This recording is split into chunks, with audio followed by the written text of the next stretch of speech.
Ever felt that twisting gut feeling when your beliefs clash violently with reality? You know the feeling. It's that split second of mental panic when you realize you might be wrong. But your brain instantly fights back to prove you're right. That tension, that has a name. It's called cognitive dissonance. Simply put, it is the mental discomfort experienced by a person who holds two or more contradictory beliefs, ideas, or values at the exact same time. It's your brain trying to reconcile a paradox. But here's the kicker. Understanding this isn't just an academic exercise for psychology class. This mechanism is the invisible puppeteer behind almost every decision you make. It dictates who you vote for, what you buy, and why you stay in bad relationships.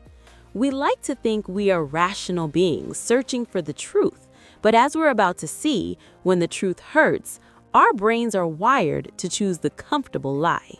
So, why does our brain do this? Why can't we just admit when we're wrong? The answer lies in self-preservation.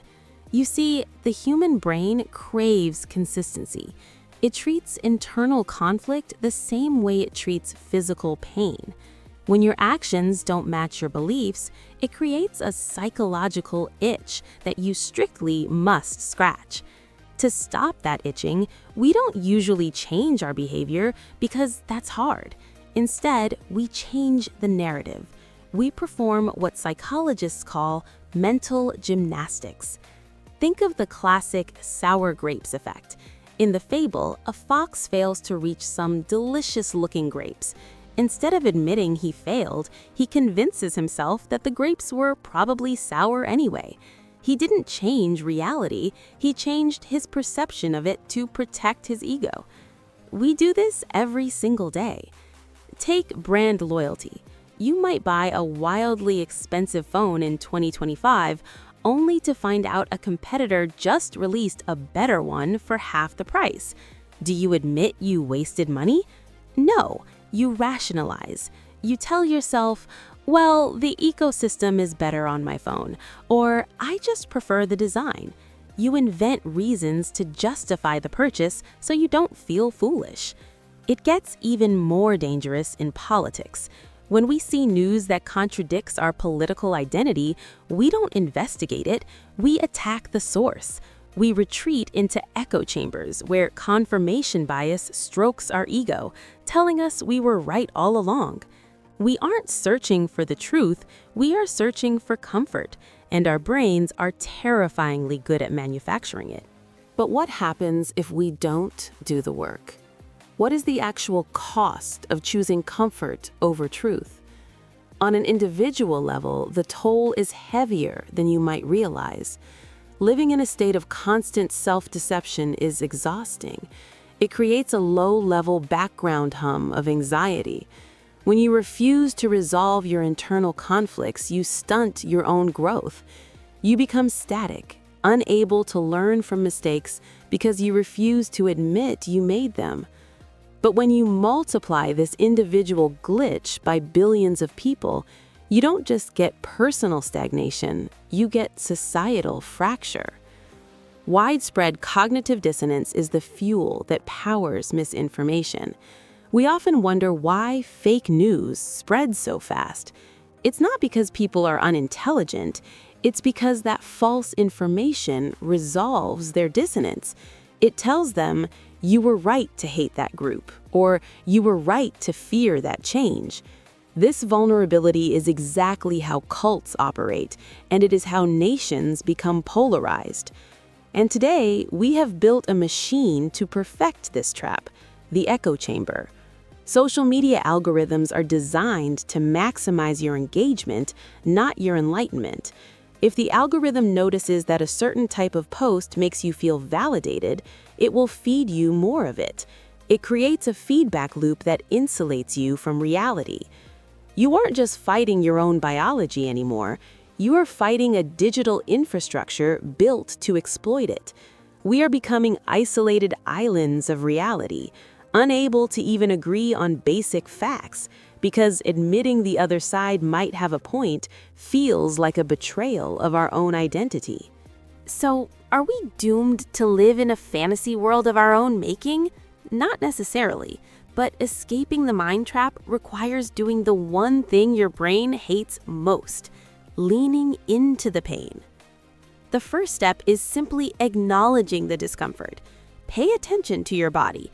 When someone challenges a deeply held belief, whether it's about politics, religion, or even your favorite sports team, notice that immediate spike of anger or anxiety.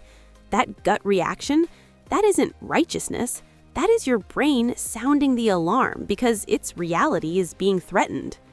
Instead of suppressing that feeling or lashing out, treat it like a notification. Pause. Ask yourself, why am I so defensive right now? What am I afraid of admitting? Next, you have to seek out diverse perspectives.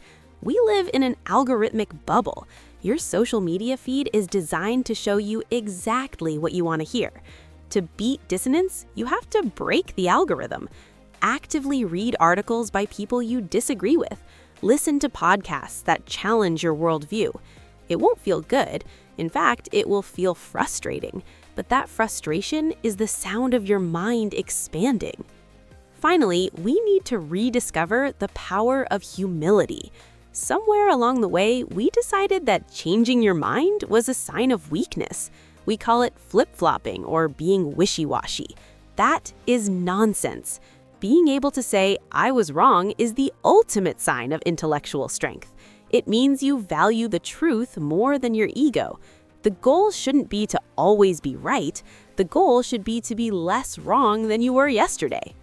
We cannot turn off our biology. We will always feel that twinge of discomfort when we are challenged, but we can choose what we do next. We can choose to build a more truthful reality. It starts with cultivating critical thinking.